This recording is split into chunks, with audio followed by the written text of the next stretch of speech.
क्या आपने कभी सोचा है कि जो भगवान संपूर्ण ब्रह्मांड के संचालक हैं, जिनकी बांसुरी की धुन पर गोकुल झूम उठता था, जिन्होंने कुरुक्षेत्र में अर्जुन को गीता का अमर ज्ञान दिया था, उनके अंतिम क्षण कैसे रहे होंगे? क्या वे भी साधारण मनुष्य की तरह शांत होकर इस धरती से विदा हुए?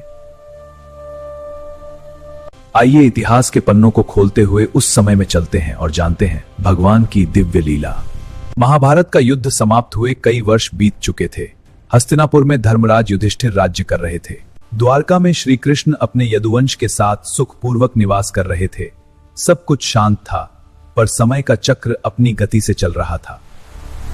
युद्ध के बाद का वह दृश्य आज भी स्मरणीय है, जब गांधारी ने अपने 100 पुत्रों के मृत शरीर देखे थे।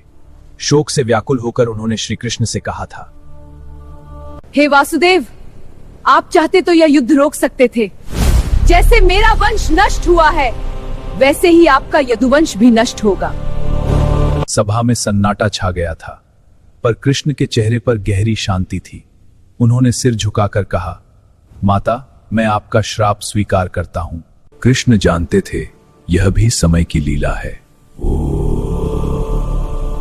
वर्षों बाद द्वारका में एक विचित्र घटना घटी।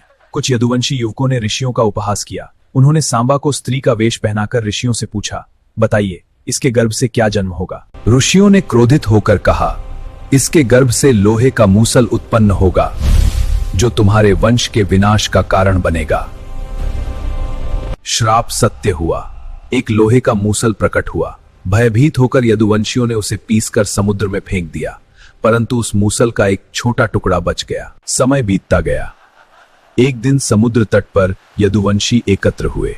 मदिरा के प्रभाव में वाद विवाद शुरू हुआ।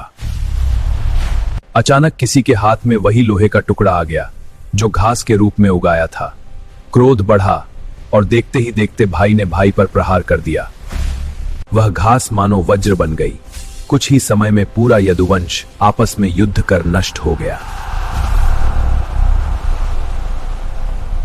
कृष्ण दूर खड़े यह सब देख रहे थे। उनकी आंखों में करुणा थी, पर उन्होंने हस्तक्षेप नहीं किया। वे जानते थे यह श्राप का समय है। जब सब समाप्त हो गया तो उनके बड़े भाई बलराम समुद्र तट पर गए। वे ध्यान में लीन हो गए।